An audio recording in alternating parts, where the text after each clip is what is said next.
آپ نے دیکھا ہوگا کہ دنیا میں جب بچے کے پیپر ہوتے ہیں نا تو وہ چند دن بہت مصروف رہتا ہے، ساری مصروفیات ترک کر دیتا ہے، نہ کہیں کھیلوں میں حصہ لیتا ہے، نہ دوستوں کی برتھ ڈے پارٹیز میں حصہ لیتا ہے، نہ کسی کی ٹریٹ قبول کرتا ہے۔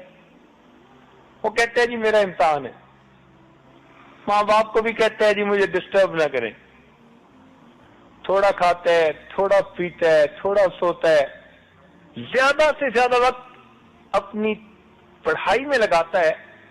وہ سمجھتا ہے کہ آج میں محنت کروں گا، ایک دن آئے گا کہ مجھے کامیابی پر پھولوں کے ہار پہنائے جائیں گے۔ پھر جب امتحان کا دن آتا ہے تو ایک اس کا اے پیپر ہوتا ہے اور ایک اس کا بی پیپر ہوتا ہے، اس کے بعد اس کا رزلٹ نکلتا ہے۔ مومن کے ساتھ بھی یہی معاملہ کہ مومن دنیا میں اس امتحان کے لیے تیاری کر رہا ہے، وہ اس دنیا میں اپنی خواہشات کو گھٹاتا ہے، ضروریات پوری کرتا ہے، اس لیے کہ ضروریات کی انتہا ہوتی ہے، اور خواہشات کو پوری نہیں کرتا اس لیے کہ خواہشات کی کوئی حد نہیں ہوتی، اور آخرت کو ہر وقت سامنے رکھتا ہے کہ اس دن میرا کیا بنے گا، اس کی تیاری کرتا ہے۔ اور جب اس دنیا سے فوت ہوتا ہے تو قبر میں اس کا اے پیپر ہوتا ہے، اس اے پیپر میں ہر بندے سے 3 سوال پوچھے جائیں گے۔ دنیا میں لوگ گیسٹ پیپر ایشو کرتے ہیں کہ جی ہم اندازہ لگاتے ہیں کہ کیا کوشچن آئیں گے، اللہ تیری کریمی پہ قربان جائیں کہ اس نے اپنے محبوب کے ذریعے پیپر پہلے ہی آؤٹ کر دیا۔ بھائی تمہیں بتا دیتے ہیں کوشچن کیا، تم ان کی تیاری کر لینا، چھوٹے چھوٹے 3 سوال ہوں گے، تینوں کمپلسری ہوں گے، تینوں لازمی۔ پہلا پوچھیں گے من ربک، تیرا رب کون ہے، مگر اس کا جواب ہر بندہ نہیں دے سکے گا۔ جواب وہ دے گا کہ جس نے دل میں اس یقین کو بٹھایا ہوگا کہ میرا پروردگار اللہ ہے، اور اگر وہ سمجھے گا کہ مجھے دفتر پالتا رہا، دکان پالتی رہی، لوگ پالتے رہے، تو وہ رب کا نام کیسے لے سکے گا؟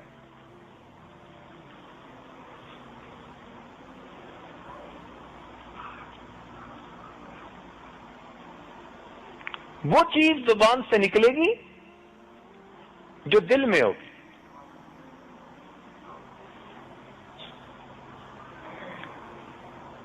ایک صاحب نے طوطا پالا، اس کو اللہ اللہ کا ذکر سکھایا، لوگ دور دور سے اس کو دیکھنے آتے، اس کی باتیں سننے آتے۔ اللہ تعالیٰ کی شان کے ایک دن بلی اس طوطے کو پکڑ کے لے گئی، پنجرا کھلا رہ گیا تھا، وہ جب لے جا رہی تھی نا تو طوطا ٹیں ٹیں کر رہا تھا، اس کو دکھ تو بڑا ہوا، میری محنت بیکار گئی۔ ایک اللہ والے کے سامنے تذکرہ ہوا تو وہ کہنے لگا چلو صدمہ تو جو تھا سو تھا، یہ بات سمجھ میں نہیں آئی کہ میں نے اس کو اللہ اللہ سکھایا، حضرت بلی پکڑ کے لے جا رہی تھی، بیچارہ ٹیں ٹیں کرتا جا رہا تھا۔ ان بزرگوں نے کہا کہ بات یہ ہے اس کی زبان پر کلمہ تھا، اس کے دل میں ٹیں ٹیں تھی۔ جب موت کا وقت آتا ہے وہ نکلتا ہے جو دل میں ہوتا ہے، اس لیے تمہارے طوطے نے ٹیں ٹیں کی۔ تو بھائی اگر ہماری زبان پہ اگر ویسے تو کلمہ رہے اور دل میں دنیا کی محبت وسیع ہو تو پھر موت کے وقت جواب کیا نکلے گا؟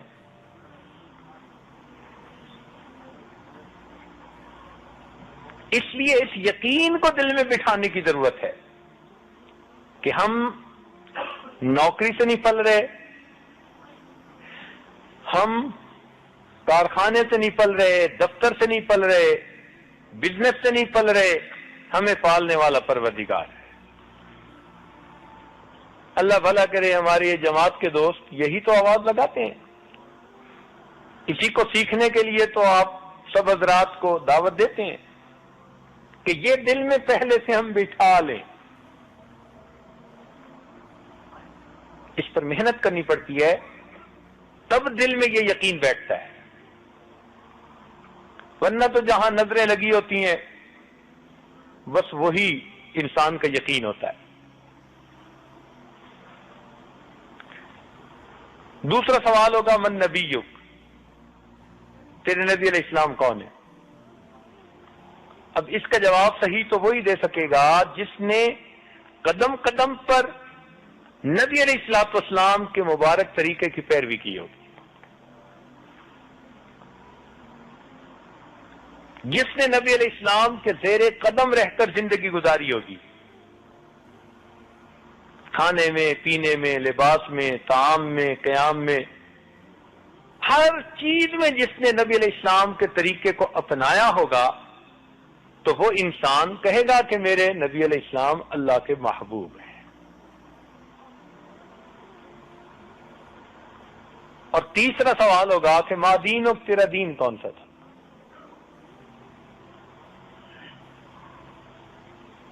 اللہ والوں نے محنت کی ہوتی ہے، ان کے پھر آگے سے حساب بھی اور ہوتے ہیں. موت بھی شام سے آتی ہے.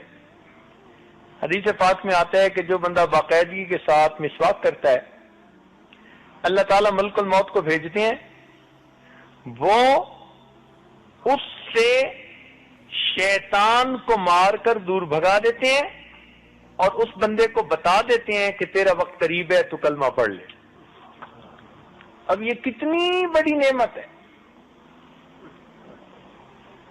کہ شیطان کو مار کر دور بھگائیں اور کلمہ یاد دلائیں.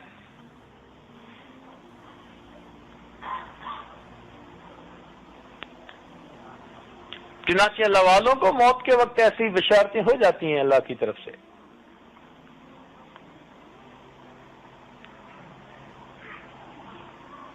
ان کے آگے کے مسئلے بھی اللہ آسان کر دیتے ہیں. اس لیے کہ ان کا دل مخلوق میں نہیں اٹکا ہوتا، ان کا دل خالق کے ساتھ جڑا ہوتا ہے.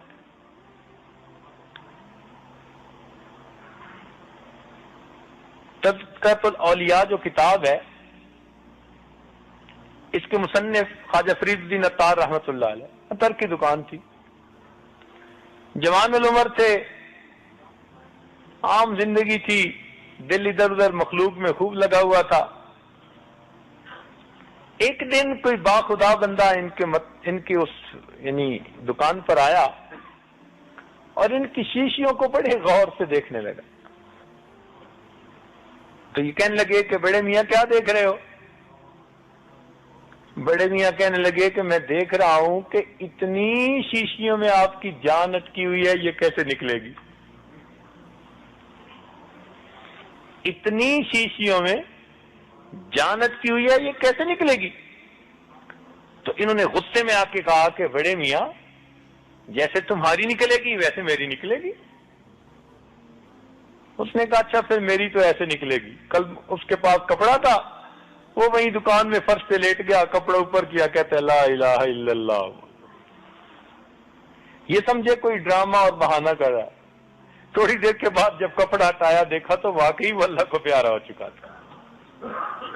دل پہ چوٹ لگی کہ واقعی یہ ہے باخدا لوگ کہ جو دنیا سے دل نہیں لگاتے، اپنے رب سے دل لگاتے ہیں اور پھر کلمہ پڑھ کے دنیا سے رخصت ہو جاتے ہیں.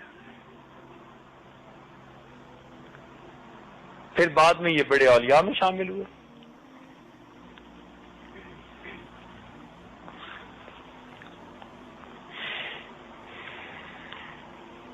سری سکتی رحمت اللہ علیہ فرماتے ہیں کہ ہم لوگ ایک جگہ بیٹھے تھے، ایک درویش سا بندہ آیا، کہتے ہیں کوئی اچھی سی جگہ ہے جہاں کوئی مر سکے. حیران ہو گئے ہم اس کی بات سن کے. کہتا کیا ہے؟ کہتا ہے میرا مقصد ہے کوئی ٹھنڈی ہوادار کوئی پانی والی ایسی جگہ ہے. ہم نے کہا وہ سامنے کنواں ہے. وہ گیا کنویں پہ، اس نے جا کے وضو کیا، 2 رکعت نفل پڑھے اور جا کے لیٹ گیا. ہم سمجھے سویا ہوا ہے. نماز کا وقت آیا، ہم نے بھی وضو کیا، جب اس کو جگانے گئے تو دیکھا وہ تو اللہ کو پیارا ہو چکا تھا. ان اللہ والوں کی ایسی جو ہے نا وہ دنیا سے جانے کا وقت تھا. اور آگے کا معاملہ بھی ان کا ایسے.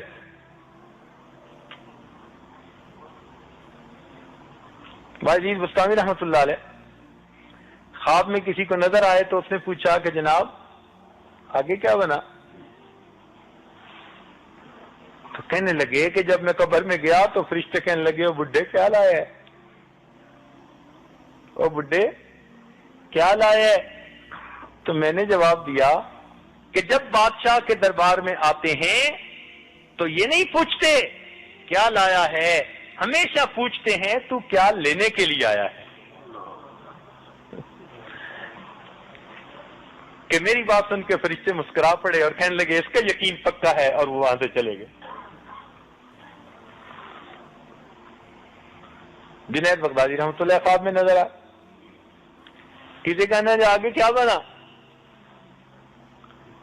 ان کا جی فرشتے آئے تھے کہنے لگے میں ربک، تیرا رب کون ہے؟ کہ جی پھر میں نے ان کو اتنا بتا دیا کہ میرا رب وہی ہے جس نے تمہیں حکم دیا تھا کہ آدم علیہ السلام کو سجدہ کرو. تو وہ آپس میں کہنے لگے یہ تو آگے سے ہو کے ملا.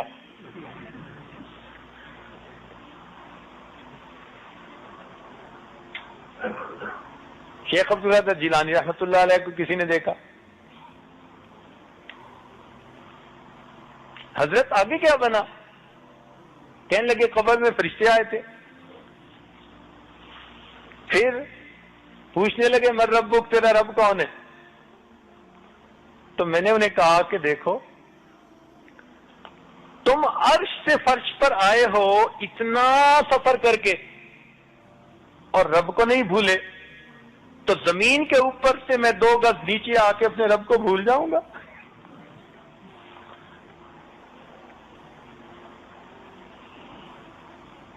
رابعہ بصریہ اللہ کی نیک بندی خواب میں نظر آئی. کسی نے پوچھا جی آگے کیا بنا؟ کہنے لگی فرشتے آئے تھے تو پوچھ رہے تھے کہ تیرا رب کون ہے. میں نے کہا جا کے اللہ تعالیٰ کو کہہ دو اللہ تیری اتنی مخلوق ہے، خربوں خربوں میں اتنی مخلوق میں سے تو ایک مجھ بڑھیا کو نہیں بھولا، میرا تیرے سوا ہے ہی کوئی نہیں، میں تجھے بھلا بھول جاؤں گی؟ تیری اتنی مخلوق ہے اللہ، تو اس میں سے مجھے نہیں بھولا، میرا تیرے سوا کوئی ہے ہی نہیں، پھر میں تجھے کیسے بھولوں؟ تو یہ جواب بندہ کب دے سکتا ہے؟ جب دل کا یقین بنا ہوا ہوتا ہے، جب اللہ سے تعلق ہوتا ہے. ورنہ تو انسان اس وقت پریشان ہوتا ہے کہ میں کیا کہوں. تو یہ اے پیپر قبر میں ہوگا. پھر اگر جواب ٹھیک دے دیے تو قبر کو جنت کا باغ بنا دیں گے، نہ دیے تو جہنم کا گڑھا بنا دیں گے. یہ ابھی ٹرانزٹ ہوگا. قیامت کے دن سب کو اٹھایا جائے گا، اللہ رب العزت کے سامنے کھڑے ہوں گے، اور وہاں پر 5 سوالوں کے جواب سب کو دینے پڑیں گے. بنی آدم کے پاؤں اپنی جگہ سے ہل نہیں سکتے جب تک وہ ان سوالوں کے جواب نہ دے دے. تو وہ سوال ہماری زندگی کا بی پیپر ہوگا، اس میں بھی سب جواب دینے ضروری. اور وہ بھی پیپر اللہ تعالیٰ نے اپنے محبوب کے ذریعے سے آؤٹ کروا دیا.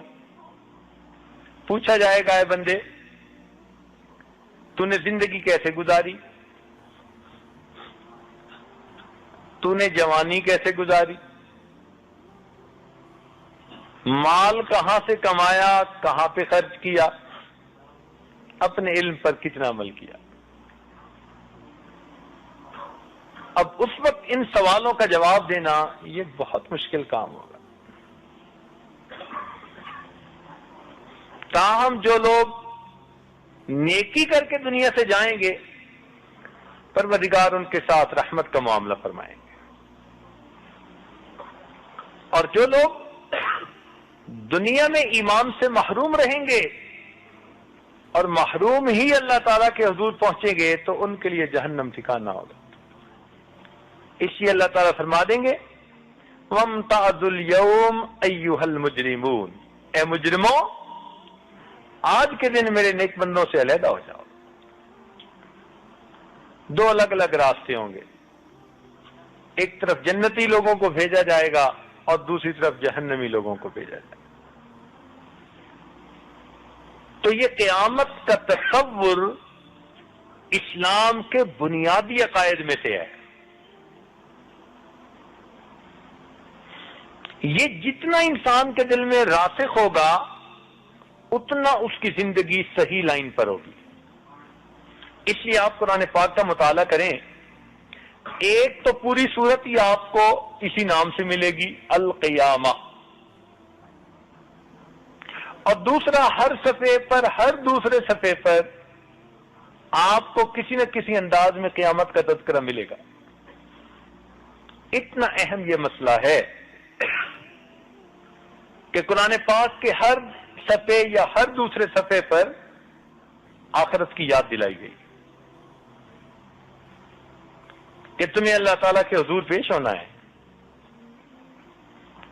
اس لیے قیامت کے مختلف نام قرآن و حدیث میں وارد ہیں. جیسے اللہ تعالیٰ عظمت والے ہیں، ان کے بے انتہا نام ہیں. جس کے ناموں کی نہیں ہے انتہا، ابتدا کرتا ہوں اس کے نام سے. ویڈیو کے نیچے سبسکرائب کے بٹن پہ کلک کریں، بیل کے آئیکن پہ کلک کیجئے تاکہ ہر نئی ویڈیو کی نوٹیفیکیشن آپ کو مل جائے، اور تھمز اپ کا بٹن دبا کر اس ویڈیو کو لائک کریں.